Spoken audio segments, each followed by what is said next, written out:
You're listening to the Good Question Podcast with Richard Jacobs. Our goal is to make each of our guests exclaim, that's a good question. I don't know the answer. Because when that happens, it means you, the listener, may be inspired to learn more beyond the interview and to ask great questions yourself that lead to new insights. In this podcast, we cover historical and current anthropology, comparative religion, and history. Welcome, and let's get started. Hello, this is Richard Jacobs with the Good Question Podcast. My guest today is Ephraim Ebstein. He's the founder and CEO of Fit Solutions. They're a $30 million IT and cybersecurity firm. So we're going to talk about how he's using AI to, improve and supercharge business operations. And they're looking to scale and, bring their cybersecurity and AI integration tools to more businesses. So welcome, Ephraim. Thanks for coming. Thanks for having me, Richard. Excited to be on. Yeah. What kind of customers do you typically deal with? Like real small businesses or large concerns? Like what does that look like for you? Yeah, we definitely have a mix. I would say the average business we're dealing with is probably a mid-sized business, but we definitely have some small, and then we have some enterprise as well. So, but I would say for sure mid-size, and we're kind of, as we've been scaling, we've been getting more and more into the enterprise space, which is nice. Yeah, what is mid-size and what is enterprise? Is it number of employees? Is it revenue? Yeah, I would say number of employees from a technology standpoint. So usually our customers are 100 employees or more. We do have some that are smaller, like 50 employees, and then we have some that are in the, thousands of employees. So, but typically 100 or more. And they also, it kind of depends on the vertical too. But when I mention employees, it's really targeted around computer users. So when a business grows, since you used to deal with small ones, into a larger concern, how do the cybersecurity and the AI needs change? I know it's like a big question, but yeah, you gotta be busy to move it. We started in IT, and we definitely noticed there's a life cycle that happens, right? Like they really start getting out or really needed IT kind of when you go over that 20 employee head count. Maybe a little bit before that, maybe a little after, but really around that number. Someone that was, the person that kind of could hold it all together and just, help with little computer issues here and there. It becomes overwhelming. It starts to become like such a big part of their job. They're like, this is not what I need to do to, scale the business. I need to find someone that can really help here. They'll usually outsource it. And that's where we come in. And usually those customers that are like 20 to 100, we're everything. We are full on IT. We're the one-stop shop for those organizations as well as cybersecurity.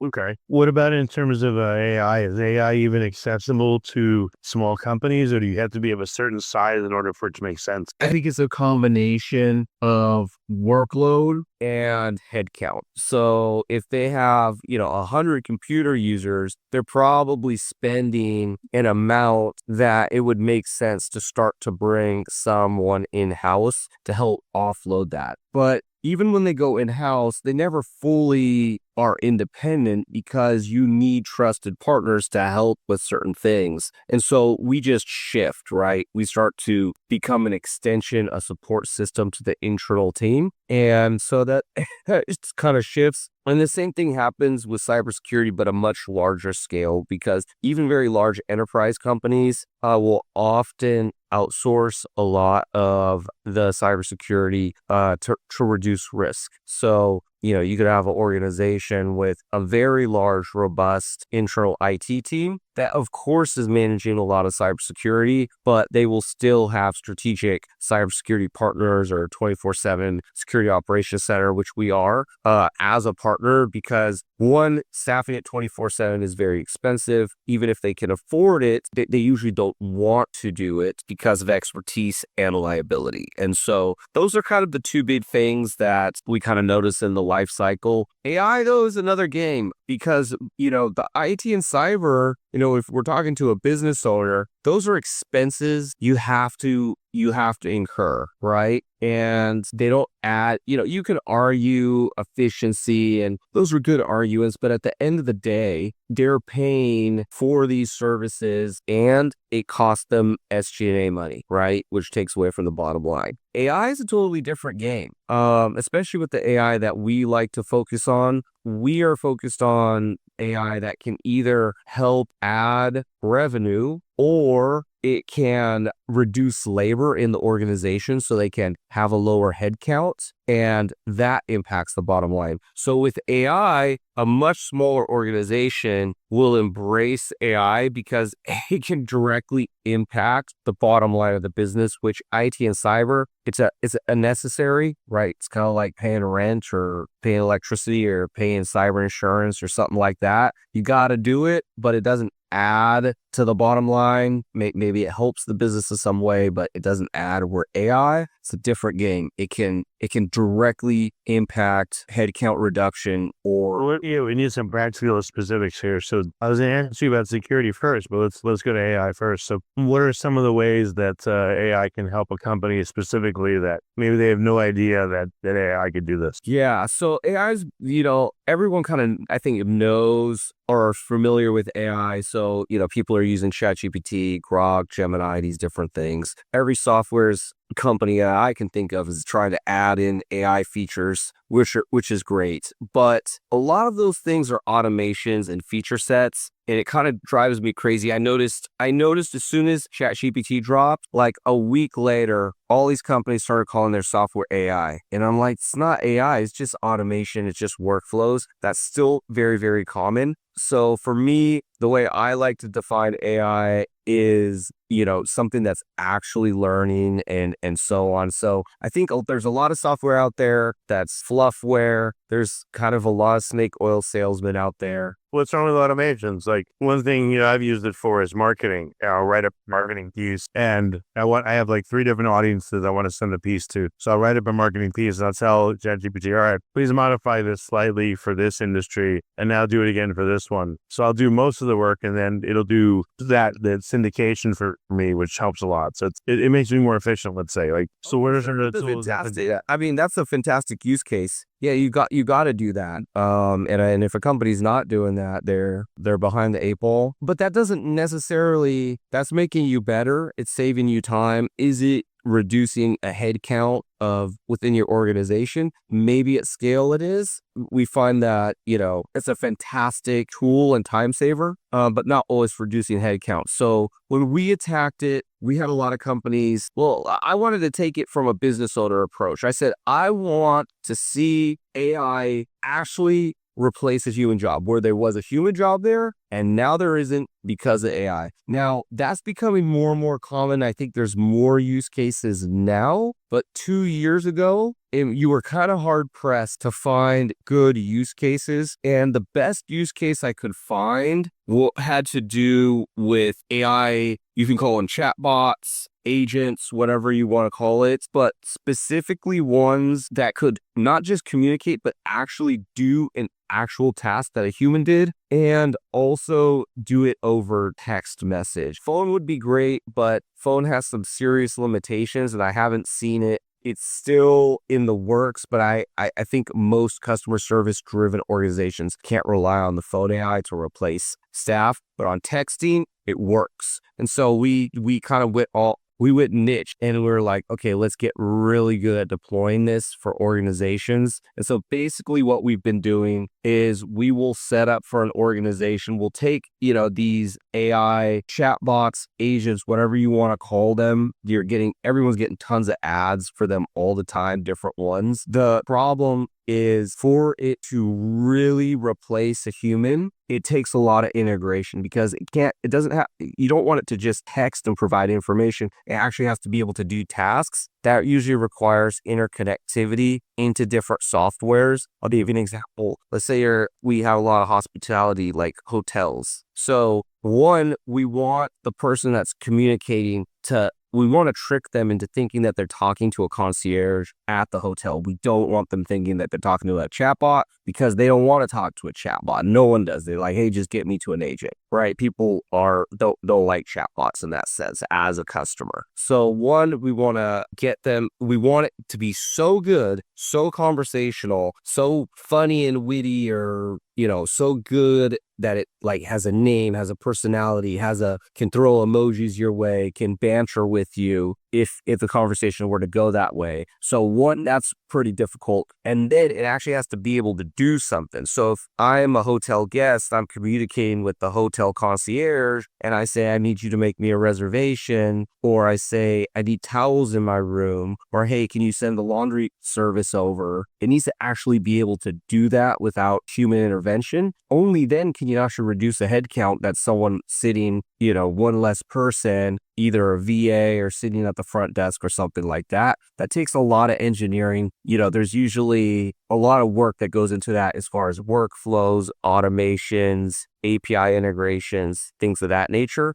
And that's what a lot of people, when they see these chatbots, the turnkey ones, no one is getting fooled that they're talking to a human. They kind of know, they want to bypass it. It's not really bringing the value that the organization really wants. So for us to get it where the organization wants, usually takes some engineering. Not usually, it takes significant engineering to make it to work. So that's what we specialize in on the AI side. Well, for instance, so chatbots, how good can you make them? Do you need I don't know, let's say they're calling a hotel. Do you need one chatbot that specializes in house cleaning, another one for the restaurant, another one for like room problems, another one for like late checkouts? And do you string together all these narrow trained chatbots? What does a really good AI look like for a hotel, for instance? That's a really good question. Okay, so in the hotel, think about the best context I could say is think about it as a human role within the organization, right? So if you had a human role, you could get the concierge,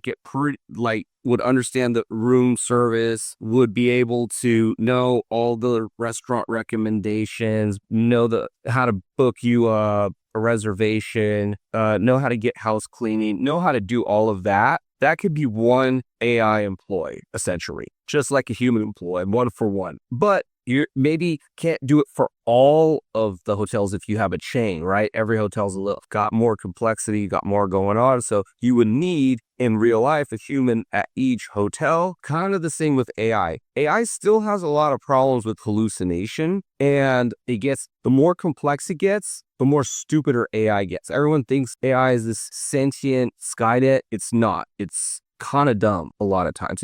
It's amazingly smart, but amazingly stupid as well. And it does some really dumb stuff if you get it too complex. So let's say the same organization wants us to create an AI for their accounting department for collections, for example. You're not going to have the concierge and your accounting person be the same person. So you would separate those. Another example is if on the revenue generation side, let's say, I'll give you an example. We work with a gentleman, Rich Summers. He does boutique hotels. We have AI employees for his boutique hotels. He also runs a mastermind on how to invest and find boutique hotels, and kind of like it's more for real estate investors. He runs those webinars. So we've created an AI employee named Sophia. She will text, if someone registers to go to the webinar, they'll get a text message from Sophia. It says, hey, Richard, this Sophia, Rich wanted me to reach out to you and thank you for registering the webinar. I'm just curious, what made you interested? And now if you say, well, I'm, blah, blah, blah,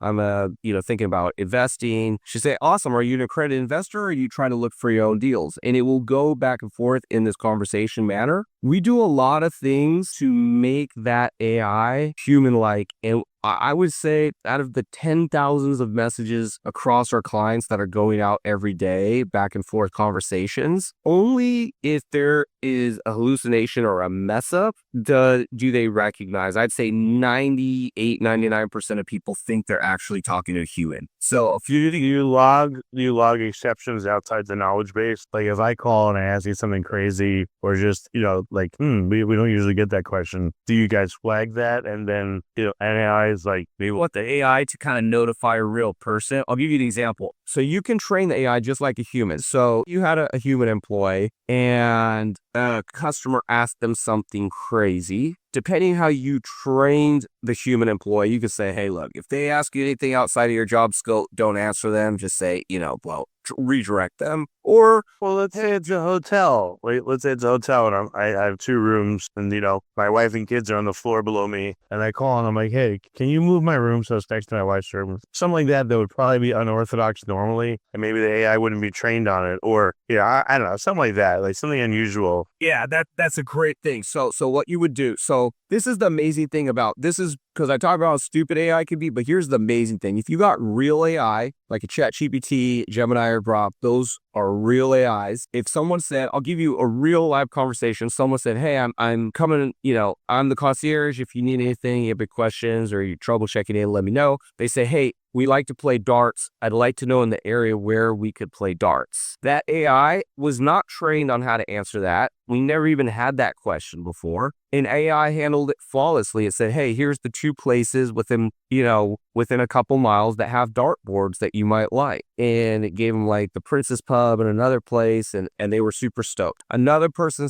similarly said, hey, we love EDM music. Is there anything going on in San Diego tonight? And they gave them a few options of where they could go. Once again, not something we trained, but we allowed the AI within the training to answer those questions, and it answered it really well. And the person, in fact, the EDM was like, oh, you're a gem, left a Google review. The AI was named Brooklyn. They just thought it was a concierge. Said, hey, Brooklyn's awesome. She really took care of me. Left a good Google review on the thing even mentioning Brooklyn. So that's an example of AI really working well. We've done deployments with another quote unquote AI called Yada that does supposedly the same thing for Airbnbs. It's, to me, is just automation and the machine automation. It can never answer a real question like that. It can only answer program. Well, so what does it look like if you implement an AI chatbot for a hotel? Like what percentage of queries on average are answered successfully versus, let's say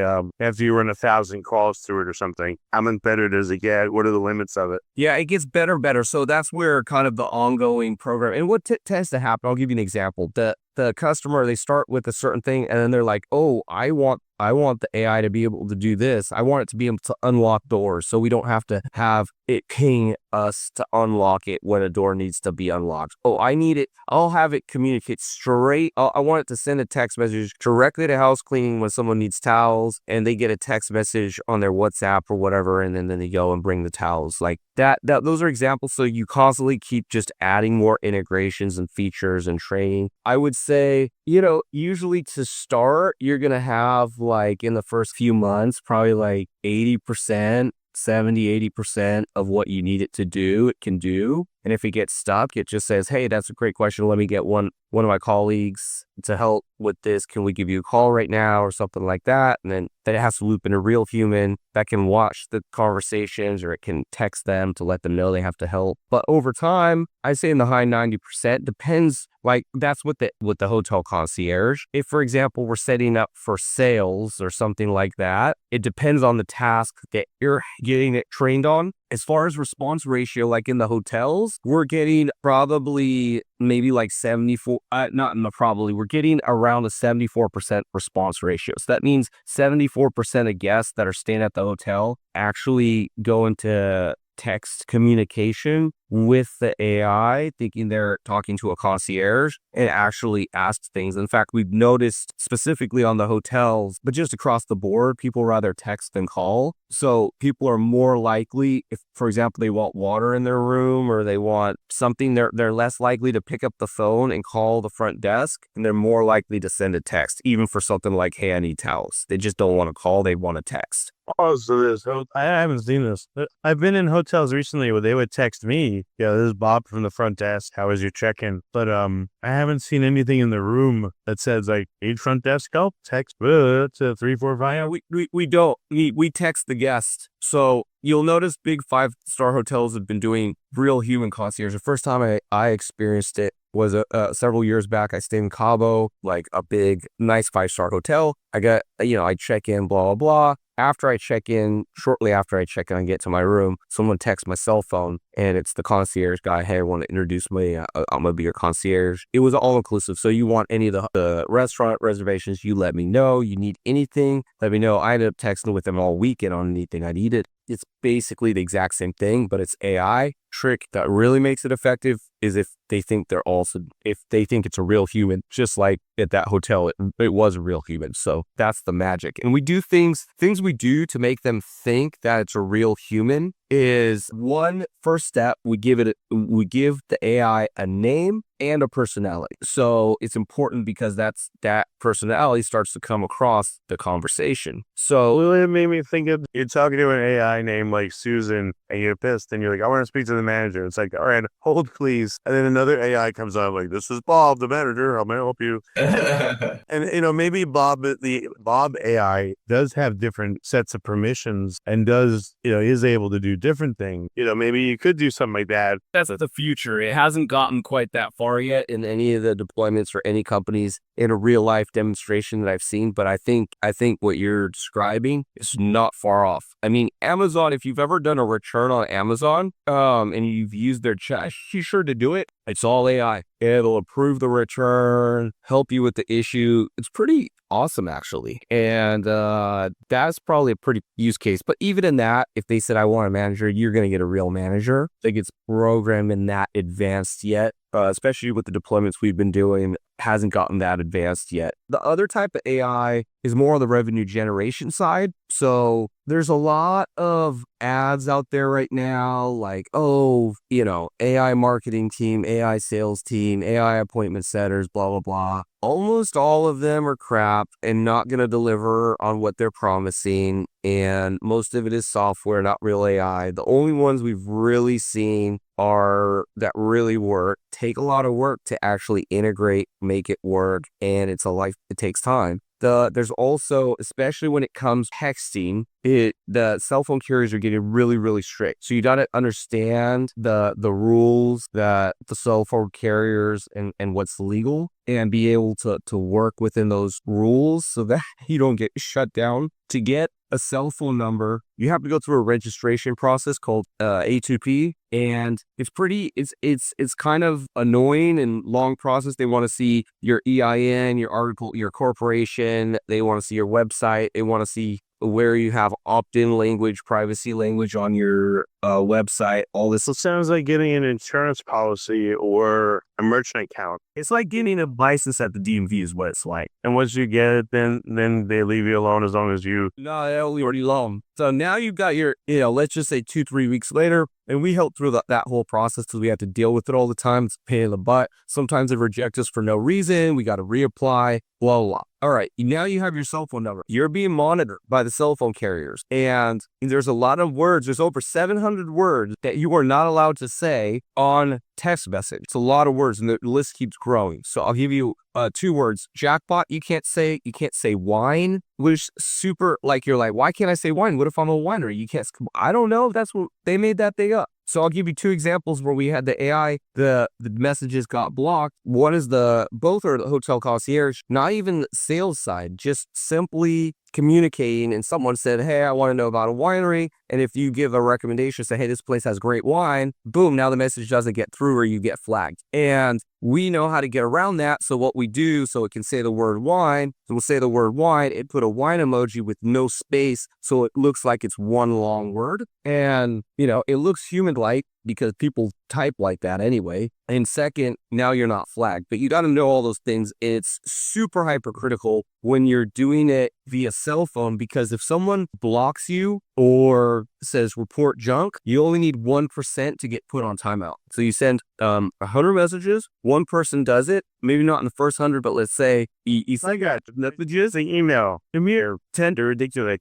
10 people say this is junk, you might get put on a timeout. And enough times, which is not that many, you actually lose your cell phone number, which is a big deal. And so there are several things that you can do to avoid that with setting up multiple bots, alternating them. Of course, not breaking the rules on certain words that you're texting. And anyway, it's complex. And that's why a lot of people will buy the softwares and they don't work the way they want them to, because you really need that expertise on the integration, right? But here's the beauty of it. Like, if you can get it to work really well, it can really generate revenue. So one of the niches that we've built AIs for is on the class action lawsuit for law firms. And they, I'm sure you've seen ads on your social media, stuff like that. It'll pop up and it'll say, hey, are you affected by this? You may be entitled to compensation. It's trying to get you to sign up to the class action lawsuit. So now some class action lawsuits, all you do is you put in your information, boom, you're in. Others, you have to speak to somebody, or you have to go through like a little more advanced of a vetting process. And so we had one group, and they started with us actually with one of the class actions in the Maui fire. And in that one is the marketing company got paid $900 for every person that they could get signed up to the class action lawsuit. So obviously this is a pretty high reward just for getting them signed up. Whether they win or not, just getting them signed up, they get $900. And they had over 10,000 people. So when someone would click, they would then have to get them on with one of the representatives to kind of go through the process. But if they can't get them on the phone and they email them and whatever, then they just kind of go into this dead list after so many calls. So they had about 10,000 or so contacts that had clicked and started the conversation, put their phone number and all of that and their names and emails, but then they never were able to get them onto the phone. So we said, let's set up, and they didn't have enough reps to text all of these 10,000 people and have the conversations. So we set up AI, which is now reaching out to them, having a conversation about their eligibility and getting them the rest of the way through the process. We were able to help generate about $46,000 in signups out of that $10,000 list. So, that AI employee, just for context, cost about $3,000 a month to run, set up everything. And so for $3,000, they generated $46,000 out of that 10,000 list. So for them, that sold it. And they were like, we need this on every single class action campaign because it's going to help. People just are so responsive to text. It's like 10 to 1 to phone call and 100 to 1 to an email. People just respond to text. And you and I do it. We might even be in this podcast getting a text replying to it, right? People, they were at least seeing it. So that's the common thread with text message and why it's so effective. Okay. Any other or semi-universally applicable AI type solutions besides the chatbots that you work with? We specialize on SMS texting. That's our specialty, and setting up basically AI employees over SMS. There is a million use cases for other AI deployments. We can't be experts on everything. So we've gotten hyper focused and really good at the text messaging thing. And it's served us well because it's something that everybody wants. And there's a lot of companies selling it, but very few can get it up and running, deploying, and that's where we can come in. We can take that technology, get it actually working. Okay. I'll give you an example. We have one customer that sells herbs, Silver Lining Herbs. Great company. If you have dogs or horses, check them out. Anyway, their herbs people will buy. Let's just say horse people, especially. I mean, dog people too. But if you ever met a horse person, my sister's a horse person. That's kind of their life revolves around horses, and they love their horses like their kids. And so they sell a lot of. I think they have over 200 products, and they helps with things like, I don't know, skin conditions or allergies or arthritis or hoof growth or whatever kind of things. So people will buy their supplements. They had 3 ladies working that would then follow up with people via text message manually and phone call to see how the herbs were working on their horses. And it was customer service, but ultimately it was a sales activity because they want to, if it's not working, guide them. Maybe the horse doesn't like to eat the supplement, right? Help them get the horse to actually eat it so that it actually has an effect, and then make sure it works so that they can get reorders and getting them try other products, right? They had 3 people full-time just doing that. Well, how many people can you text in a day versus AI? AI can have 6,000 text conversations in a day. No human can even do that. Even 3 people can't do that.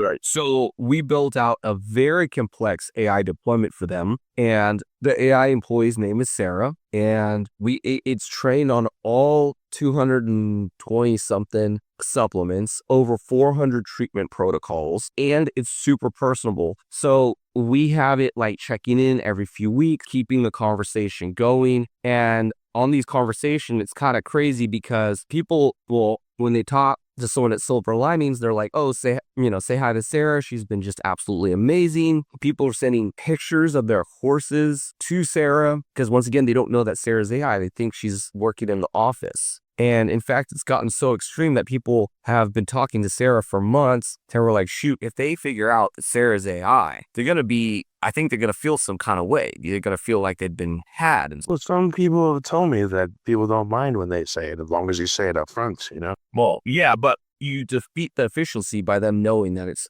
AI in the beginning. So that's a business decision. Maybe in the future, laws will dictate that you have to disclose that it's AI. I'm not even against it. But as it was in reality, there was to disclose it. And what happens if someone gets on and says, is this AI? Like even, I deal with, I have a company we deal with in our professional services. We have people who say, are you AI? We're like, no, we're not AI.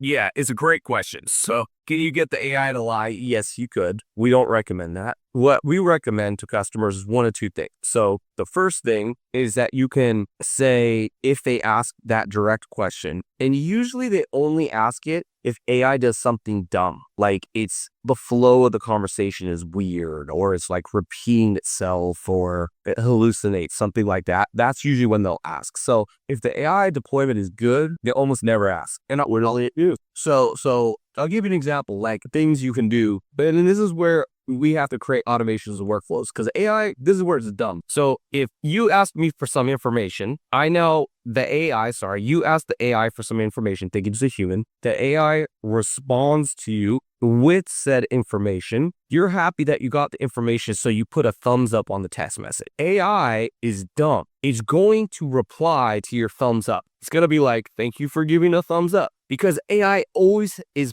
built to have the last word. That would be, so if I did that as a human, we're texting back and forth, and then you give me a thumbs up, and I say, thank you for giving me a thumbs up, and you give me like, okay, another thumbs up, and I say, thank you for giving me another thumbs up. You're going to be like, what the heck is wrong with this guy? And if you're talking to someone you don't know, you're going to suspect AI. So what we have to do is create workflows and automations to limit AI and not allow it to respond, if that makes sense. That is, you deliberately do something like this. I don't know, like it's a hotel, you're giving some information and the AI goes, I'm sorry, it cut out for a second. Can you say that again? Well, my computer's being real slow today. I'm sorry, I thought it saved your whatever, last name or room number. Would you mind giving that to me again? Yeah, you can do things like that. Once again, that's automation. It's training within the AI that takes time. It's automations as workflows to make that, but you could do all of those things. But if someone, to answer your first questions that never actually answered it, if someone directly says, hey, is this AI? We don't recommend lying. So what we usually will recommend saying is like, yes, this is AI, but this conversation is being monitored by a human team. And then immediately AI should be texting the human team, be like, dude, you need to see this conversation. This person asked if it's AI. Because that's an abnormal event. Something is wrong.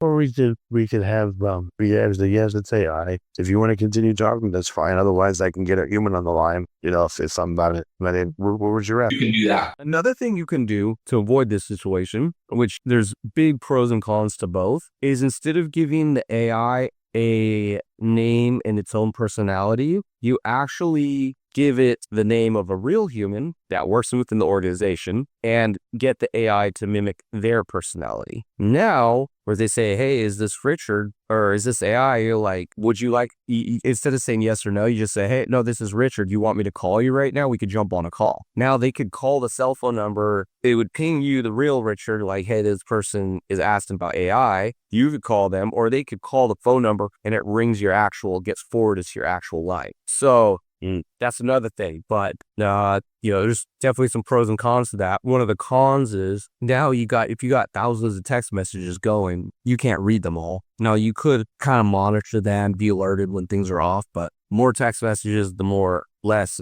And let's say I was texting with your AI. Let's just say you're a mortgage broker and you've been helping me with some aspect of my mortgage. Now I jump on a call with you. And I'm going to assume I've been talking to you the whole time. I'm just going to start talking about, and you're like, oh, shoot, I don't know which property he's talking about. And if I ask him, I'm going to look dumb because he's been texting with me for the last 3 weeks about it. So it puts onus on the person to open up the text message, get themselves familiarized with the conversation that was had so they can have a good, legitimate conversation. Okay. In the case of silver lining herbs, if we named it after a real person, let's just pretend Sarah was a real person in the office and there's thousands of messages and now she meets or jumps on the call with Richard and you're like, man, did you see that horse I sent you? What do you think about that? And you're like, I don't know. You're going to have to, once again, go back to, you might live dumb if you're not familiarized with conversation. So that's a big con. But for some businesses, it works really, really well. Others, it's not the direction they want to go. Anyway. What's the pricing of this? Is it like all or it doesn't do out to you? Fully inbound? So there's, you usually... Okay, there's 3 things that you pay for. You pay for AI token fees, you pay for text messages, and then you pay for labor to set up and configure it. It depends on the complexity, like a do-it-yourself. So if you wanted an AI employee that can maybe remember the last 10 messages, very simple. Maybe it's an appointment setter. There's not a lot of text messaging back and forth. Not as smart. We can use like a high-level AI, for example, and, you would have to do all your own prompting and training, $500 a month, but really no support, real labor, just kind of like the automation is the workflow, the platform, about $500 a month. If you want something that's like a hotel concierge or like really driving revenue, something like that, it's probably going to be around $3,000 a month. Instead of talking about a month, it'd probably be the cost of a part-time employee. That's the way to look at it per year. So if it can replace a real human, at least one, hopefully more, or it can generate the same amount of money and new revenue, then it would pay for itself. If it can't do that, it's not worth it. If it can do that, it's definitely worth it. So if it can either replace at least one full-time staff, then the part-time cost is worth the AI deployment. Or if it can, let's just say it costs, $30,000 a year, set it up, run it, maintain it, all that kind of stuff, but it can generate $100,000, then it makes sense. But I can't do outbound calling, right? Only inbound. To do outbound texting. Oh, it can. Yeah, I can, but you're limited not on AI, you're limited on cell phone carriers. So I'll give you like a gray area that a lot of companies operate in. And of course, we're just guys setting it up. So if they want to do it, we'll set it up for them. So I'll tell you like an area where you get your number just blocked right away. You buy a list and you give it to us and say, hey, blast this list text. They're going to not know who you are. They're going to immediately start blocking you. You're going to lose your cell phone number in a day or two. So the cell phone carriers is just not, it's not an AI problem. It's a cell phone carrier problem. And if you want us to set it up with blue text messages like an iPhone, then Apple also monitors and their script too. So now you have the cell phone carrier and Apple monitoring for the blue messages. It takes it to a whole new level. So it's not an AI problem. It's not a capability problem. It's like, will I get blocked or not problem. What's a blue myth? When you text people on iPhones, you get a blue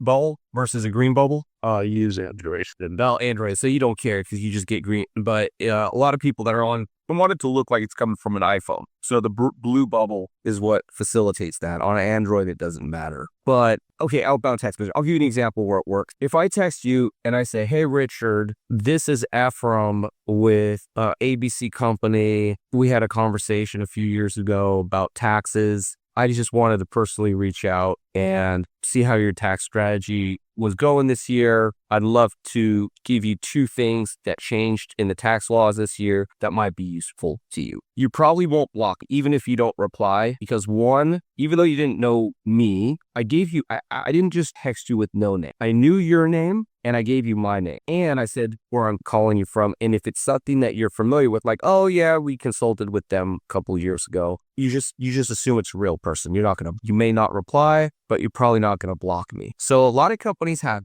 dead leads, or like someone that, let's say contacted them at one point or was a past customer. They know who they are, but now the sales team can't get a hold of them. They just have gone dark, whatever, that kind of thing. Did they opt in to get text messages? No, they technically did not. But so are you technically breaking the rules? Yes. Can you text them and get away with that? Yes, you probably can. And a lot of companies do. And it works pretty dang good. So so can you do it? Yes. How we set it up for companies? Yes. Does it generate money? Yes. Depending on the size of the list and how we reach out and how we talk to them. But buying just a straight list and trying to blast it, it's not that it won't work. It's like, well, how it makes sense. It makes sense that you can't do outbound phone calls with AI. Yeah, I'll give you one where we worked in the gray area, and I don't want to get anyone in trouble. It was, there was a guy, he did fundraising for a med tech company, and he got the names and phone numbers. They mined it themselves. This is around 2010, something like that. They mined the names and phone numbers of accredited doctors. So they were doctors that were accredited investors. It cost them about $10 a lead or per person. Cost them about $3 million. They mined it themselves. They built the list and they raised around $280 million. MedTech has been sold since then, blah, blah, blah. This guy had this list. It's worth gold, right? So he got a skilled nursing provider that wants to build or acquire more skilled nursing facilities. And they text the accredited investors and said, hey, Dr. Richard, this is, Jennifer from blah, blah, blah, senior living. Is this, hi, Dr. Richard, is this still the correct phone number? This is Jennifer from blah, blah, senior living. And you'd be like, yes, what's this about? Or no, this is not his number anymore. And they got a big reply from that because one, they knew the name, they had a name, they specified who they were contacting from. And they say, yes, what's this about? Say, look, we know you're interested in accredited investing. We're in the senior living space. We're purchasing. Would you like to know more? We'd love to have a conversation. Out of the first 4,000 that they test, they didn't get blocked, and they raised like $2.8 million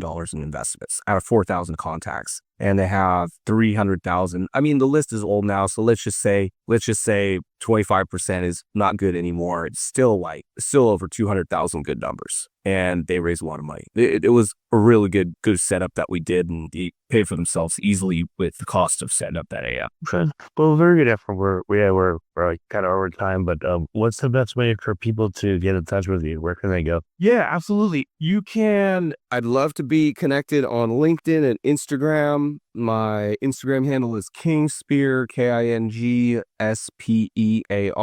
You can Google me, Ephraim Ebstein. All the links are there, LinkedIn, Facebook, Instagram, all of that. But our company website, specifically for the AI, is fit-ai.ai. For IT and cybersecurity, it's fitsolutions.biz. And I would love for people to get in contact with me if they want to be friends or if they got questions. Okay. Well, very good. Well, Ephraim, thanks for coming on the podcast and taking a lot of time to explain all these aspects of AI. I appreciate it. Absolutely. More than happy to do it. If you like this podcast, please click the link in the description to subscribe and review us on iTunes. Thank you for listening to the Good Question Podcast. Please email support@thegoodquestionpodcast.com if you have any referrals to great guests for us to interview. Visit thegoodquestionpodcast.com to hear more interviews. And please help us spread the word by rating and reviewing us on Apple Podcasts, iTunes, Spotify, YouTube, or wherever you listen to this podcast.